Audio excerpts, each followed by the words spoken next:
Donc, bonjour à tous et à toutes, il est 17h17. Et j'avais pas mangé, passer au KFC pour me prendre des petites choses à manger. Mais, bon, j'ai passé un week-end à manger justement des fast-food, donc je souhaitais m'alimenter autrement. Et j'avais hâte de rentrer pour manger autre chose. Donc, banane plantain, c'est classique hein, pour des Africains. Et puis du riz avec une petite sauce. J'étais en train de regarder un documentaire. Je suis fan des documentaires, je regarde beaucoup. L'investigation qui porte sur le sujet des drones, de l'utilisation des drones par les Américains pour mettre fin à la vie de personnes qui peuvent les déranger. Voilà. Il ne manquait pas un seul jour. Il était même là le jour de sa mort, avant le bombardement. Sauf qu'en fait, ce sont des tirs un petit peu. Ils sont pas sûrs en fait. Ou peut-être volontairement, hein, ils suppriment des personnes comme ça, mais souvent, voilà. Il y a des personnes innocentes qui sont victimes en fait de ces tirs. Les personnes qui enquêtent sur cette frappe sont rares.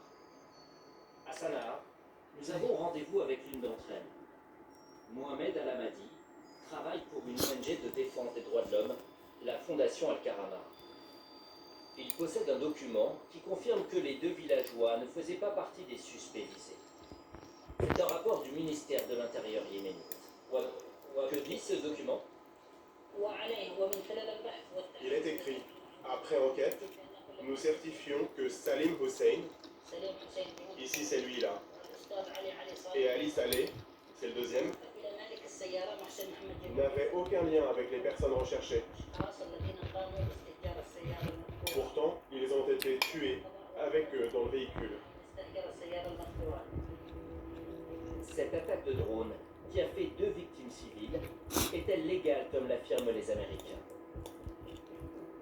Dans son article 51, la charte de l'ONU reconnaît à un État le droit d'utiliser sa force armée hors de ses frontières uniquement en cas de légitime défense face à une agression armée.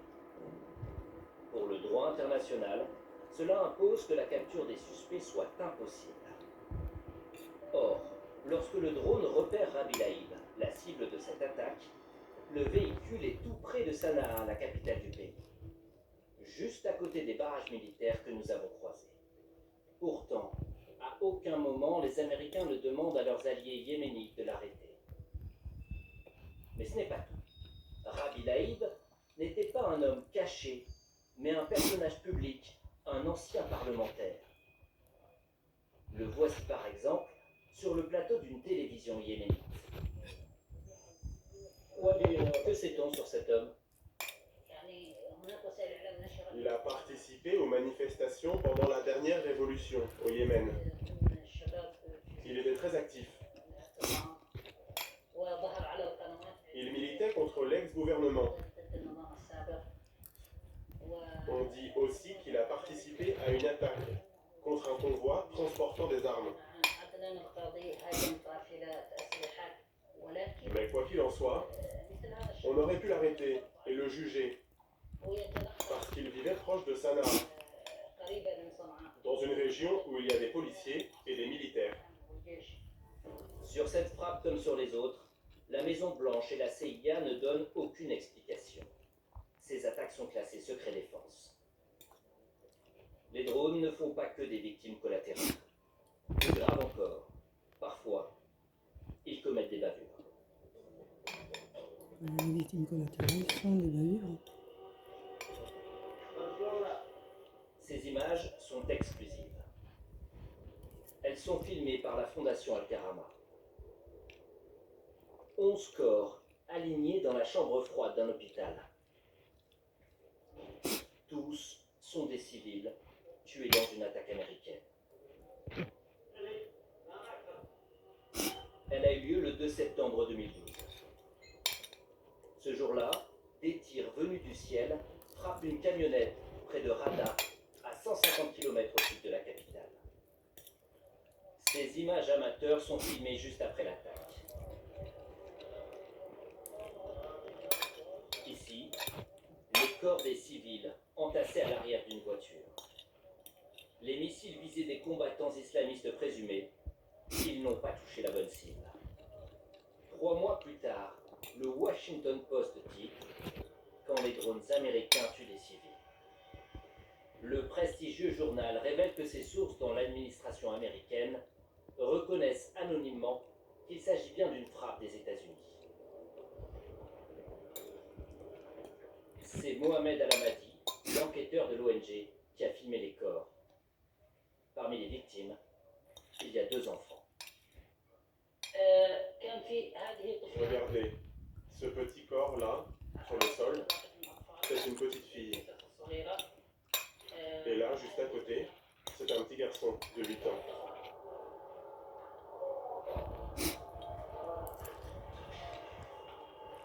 Est-ce que vous aviez déjà vu quelque chose comme ça avant? Des bombardements comme cela? Non, jamais. C'était terrifiant et très dur. Quand nous étions à l'hôpital, à côté de la chambre froide, il y avait encore l'odeur des bombes. Au total, 13 civils sont morts dans cette bavure. Pour ces Yéménites désormais, la guerre propre d'Obama contre le terrorisme ressemble à ça. C'est un message que j'envoie au nord, au sud, à l'ouest et à l'est. À tous les hommes libres du Yémen, nous allons nous venger. Nous sommes prêts pour la guerre. Nous sommes prêts à mourir. On ne peut pas nous traiter comme ça. On n'est pas des terroristes. On n'est pas avec Al-Qaïda. On est juste des agriculteurs. On n'est pas des hommes dangereux. On était juste sur la route pour aller travailler.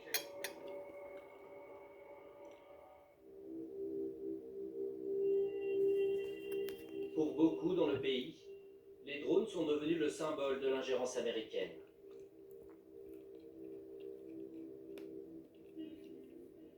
À Sanaa, nous rencontrons un journaliste yéménite.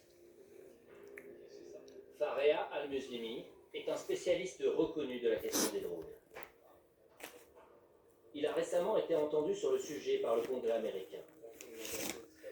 Pour lui, les États-Unis ne disent pas la vérité sur le programme de drones. Le président Obama affirme que les Américains ciblent uniquement des terroristes, et cela seulement lorsqu'ils n'ont pas d'autre choix. Je peux vous dire avec certitude que c'est un mensonge total. Je peux affirmer que moins de 10% des personnes visées dans ces frappes ne pouvaient être capturées et présenter une réelle menace. Pour Fareha Al-Muslimi, les attaques comme celle de Rada renforcent le sentiment anti-américain. Avant, à Rada, les mères disaient aux enfants « Va te coucher ou j'appelle ton père ». Maintenant, elles disent « Va te coucher ou j'appelle les drones ». Ils ont changé nos références en matière de peur. C'est incroyable.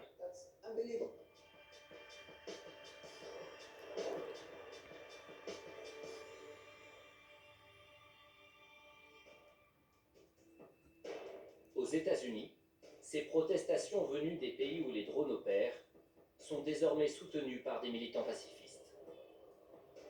Arrêtez les criminels de guerre! Arrêtez les criminels de guerre! Régulièrement, ils manifestent devant les bases de drones américaines, comme ici près de New York. Vous arrêtez la mauvaise personne, les meurtriers sont à l'intérieur! Pour les manifestants, les États-Unis sont allés trop loin au nom de la lutte contre le terrorisme, jusqu'à bafouer leurs propres principes. Si quelqu'un viole la loi, il doit être conduit devant la justice. Il ne peut pas être tué comme ça sur des allégations. Et pourtant, c'est ce que font les Américains. On tue les gens parce qu'on pense qu'ils violent la loi, ou qu'on pense qu'ils ont tué un soldat américain, par exemple. Mais on n'a aucune preuve de ça. Dans la cible des opposants, il y a John Brennan. Ancien conseiller d'Obama, il a convaincu le président de multiplier les frappes de drones. Début 2013, Barack Obama choisit d'en faire le patron de la CIA. Alors, le jour de son audition devant le Congrès, les opposants décident de se faire entendre. I am honored to appear before you today as the President's nominee to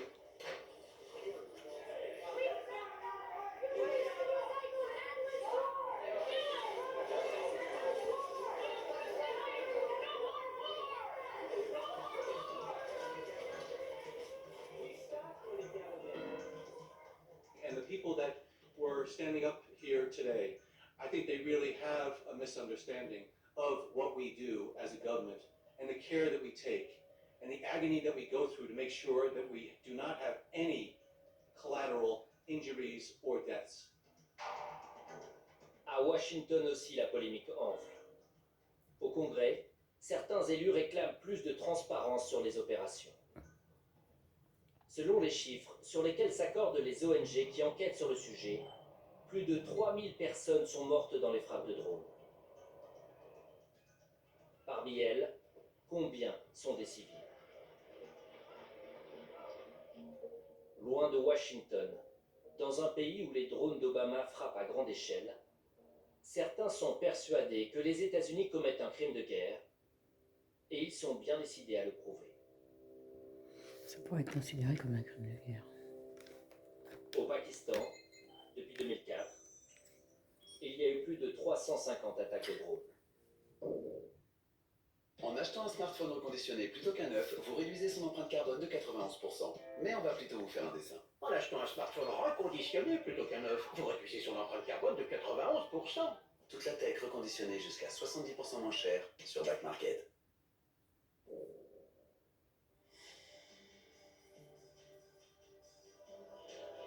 Le pays est le principal front de la guerre contre le terrorisme.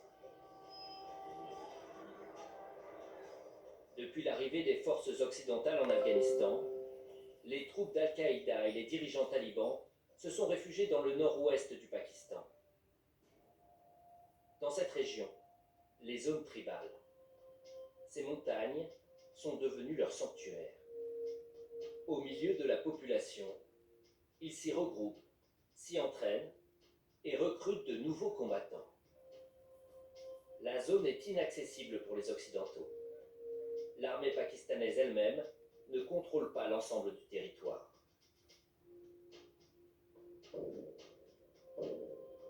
Les drones américains stationnés dans l'Afghanistan voisin opèrent dans cette région un programme d'assassinat. C'est ici qu'ils ont fait le plus de victimes. À Islamabad, la capitale, nous retrouvons Nour Behram. Ce journaliste, originaire des zones tribales, est l'un des seuls à pouvoir se rendre sur les lieux des attaques. Depuis des années, il enquête sur la mort des femmes et des enfants dans les frappes américaines. Il accumule les preuves, comme ces images filmées en territoire taliban. Elles sont extrêmement rares. Elles ont été réalisées juste après une frappe en février 2011. La poussière soulevée par l'explosion est encore dans les airs.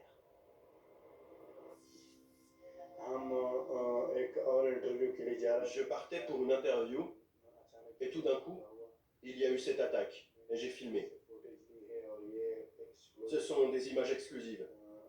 On voit le nuage après le tir de drone. Lorsque je suis arrivé sur place, voilà la scène que j'ai découverte. Les villageois en train de se secourir. Les blessés étaient déjà partis pour l'hôpital. Il restait juste le corps de cet homme. Comme souvent, le drone a frappé au milieu d'un village. On distingue ici le trou de l'impact du missile. Nour Behram s'est rendu sur des dizaines de frappes comme celle-ci. Les photos et les vidéos qu'il rapporte sont difficilement soutenables. Ce sont des enfants blessés, ou tués par les missiles. Vous avez vu beaucoup d'enfants blessés ou tués dans les attaques de drones?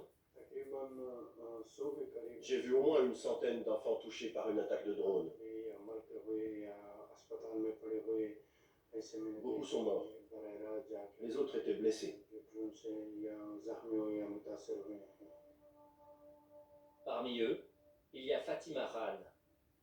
Nour Behram a pris la photo de cette petite fille de 8 ans quelques minutes avant sa mort. Elle a eu lieu le 21 mai 2010. Depuis quelques jours, un drone américain surveille une maison dans les zones tribales, près de l'Afghanistan. À l'intérieur se trouve Mustafa Abou Yazid, le grand argentier d'Al-Qaïda dans la région. Dans une maison voisine, Fatima Khan dort.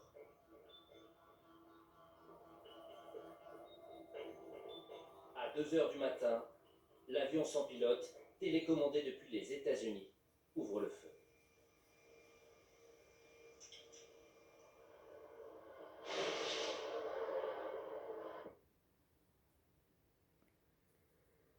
Abou Yazid est tué, mais des éclats de missiles traversent les murs et touchent la petite fille. Fatima a reçu un éclat de missile dans le ventre et 2 éclats dans les jambes. Elle était à moitié évanouie. Elle nous regardait, mais elle ne parlait pas. Elle est décédée très rapidement, car le missile a provoqué une hémorragie interne dans son estomac. Dans cette frappe, 2 autres enfants sont morts, le frère et le cousin de la petite fille.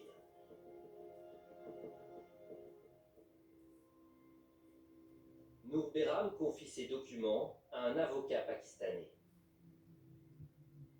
Shahzad Akbar a décidé de défendre les civils victimes de frappes de drones comme Fatima. Il veut faire condamner les États-Unis pour violation du droit international. Alors lui aussi accumule les pièces à conviction, comme ces morceaux de missiles tombés sur le sol pakistanais.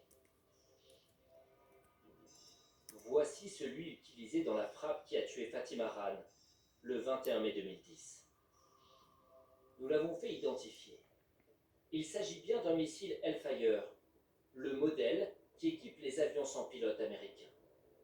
Shahzad Akbar a déjà recueilli 127 plaintes. Selon lui, 127 cas de civils pakistanais tués par les drones. Mais pour l'avocat, ce n'est qu'une toute petite partie des victimes civiles. Un récent jugement de la justice pakistanaise semble lui donner raison. Selon ce document, sur plus de 3000 personnes tuées par les drones, 1 sur 2 n'est pas un combattant islamiste. Le jugement livre pour la première fois un nombre de civils tués. 896 dans la zone tribale du Nord-Waziristan, 553 dans celle du Sud-Waziristan. Cela fait 1449 civils pakistanais tués, selon la justice pakistanaise. Elle conclut que ces attaques sont un crime de guerre. Pour Shahzad Akbar, ce n'est pas tout. D'après son enquête, parmi les combattants tués, 2% seulement seraient des hauts responsables d'Al-Qaïda. C'est aujourd'hui un fait. Pas plus de 60 chefs importants d'Al-Qaïda ont été éliminés par les drones au Pakistan. Et le nombre total de morts est de plus de 3000. Pour l'essentiel, les victimes sont des civils. Les enfants de 7, 8 ou 10 ans ne peuvent pas être des combattants.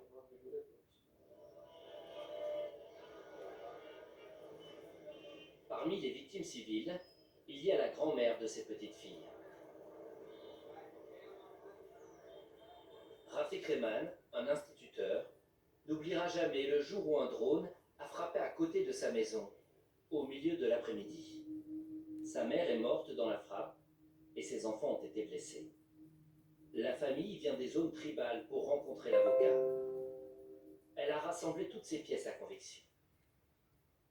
Les radios des blessures et les certificats médicaux attestant qu'elles ont été causées par un missile. Des éléments très difficiles à obtenir dans les zones tribales. Les médecins ont retiré les projectiles du corps des enfants. La famille veut se battre et faire connaître son histoire au monde entier. Elle demande à l'avocat de la défendre en justice. Nous montrons au père l'homme qui, à 12 000 km de là, dirige le programme de drones.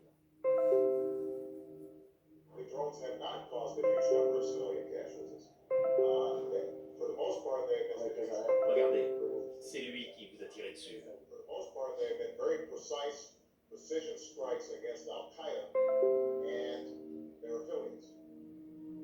Il voit cette vidéo pour la première fois. Moi, j'invite Obama, le président des États-Unis, à venir voir notre maison. Qu'il regarde, qu'il fasse son enquête. S'il y a des talibans ou des membres d'Al-Qaïda avec nous, qu'il brûle chaque membre de notre famille. Et s'il n'y en a pas, alors qu'il arrête ses persécutions. Parce que ce n'est pas une bonne chose de faire couler le sang des innocents, des enfants et des femmes. Non, ce n'est pas une bonne chose. Pourquoi les drones ont-ils fait autant de victimes civiles au Pakistan? Pour Shahzad Akbar et les ONG qui enquêtent sur le sujet, la CIA a tout simplement la gâchette trop facile. Cela peut paraître incroyable, mais au fil des années, le service de renseignement s'est détaché de sa kill list, sa liste des terroristes présumés, pour développer un nouveau type d'attaque par drone. Désormais, plus question de tirer uniquement sur les suspects recherchés. La CIA choisit ses cibles en se basant simplement sur des comportements vus du ciel en temps réel. Voici un exemple. Un drone chargé de surveiller un village surprend un 4x4 blanc. Il appartient à un groupe d'hommes armés. Sur les images, leur comportement est suspect. Pour les Américains, c'est la signature de terroristes. La CIA décide en quelques minutes d'ouvrir le feu.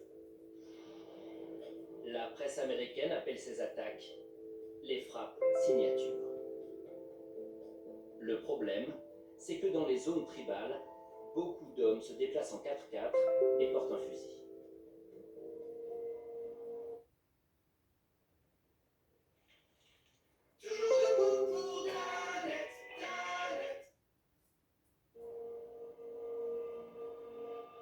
Aux États-Unis, Mark Mazzetti du New York Times fait partie des journalistes américains qui ont révélé ce type de frappe. Il rencontre régulièrement des hauts responsables du programme. Les frappes signatures sont basées sur l'observation de comportements et non sur des renseignements solides sur le terrain. Plus vous utilisez cette méthode, plus vous avez de chances de faire des erreurs. Avec les frappes signatures, vous tuez sans savoir qui vous tuez. Il n'y a aucun doute que les frappes signatures ont conduit à tuer des civils, à tuer des personnes qui n'étaient pas des combattants. Jusqu'à présent, aucun responsable de l'administration Obama n'a reconnu officiellement les frappes signatures. Mais devant notre caméra, pour la première fois, un ancien directeur du renseignement américain va admettre indirectement leur existence. Est-ce que vous pouvez nous expliquer ce qu'est une frappe signature? Non. Vous ne voulez pas rentrer dans les détails. Personne dans l'administration n'a jamais parlé publiquement des frappes signatures. Donc, en tant qu'ancien officiel, je ne peux pas le faire. Mais laissez-moi vous donner un exemple. Un drone patrouille au-dessus du Pakistan et il filme 3 pick-up blancs remplis de marmés. Il quitte un village qui, selon nos renseignements, est une base pour les talibans. Eh bien, vous pouvez déduire raisonnablement que ce groupe d'hommes prend la direction de l'Afghanistan pour attaquer les Afghans ou les Américains. C'est un exemple d'attaque dans laquelle on n'a pas besoin de connaître le nom des personnes. Mais pour défendre nos soldats, on les tue. C'est illégal. Donc vous ne connaissez pas toujours Ils le nom des connaissent pas. personnes que vous visez. Dans cet exemple-là, non. Ils connaissent pas le nom des personnes, ils sont Au pas Pakistan, sûrs la bataille contre ces de frappes leurs actions. commence pour Shahzad Akbar. Après Et des années d'enquête, il décide d'attaquer la CIA en plutôt justice ils pour crimes font de tirer guerre. les drones. Un avocat pakistanais face aux puissants services de renseignement américains. Le combat risque d'être compliqué. Dans le pays, les agents de la CIA sont retranchés à Islamabad, la capitale. Ici, dans une enclave diplomatique. C'est un quartier fortifié, impénétrable sans autorisation, et où il est normalement interdit de filmer. Voici l'un des bâtiments les plus protégés du pays, l'ambassade américaine. Elle est en pleine expansion. Vu du ciel, ça donne ça. Des dizaines d'hectares, des piscines, des terrains de sport, une ville dans la ville, d'où la CIA opère en secret. Poursuivre en justice une agence d'espionnage officiellement inexistante sur le territoire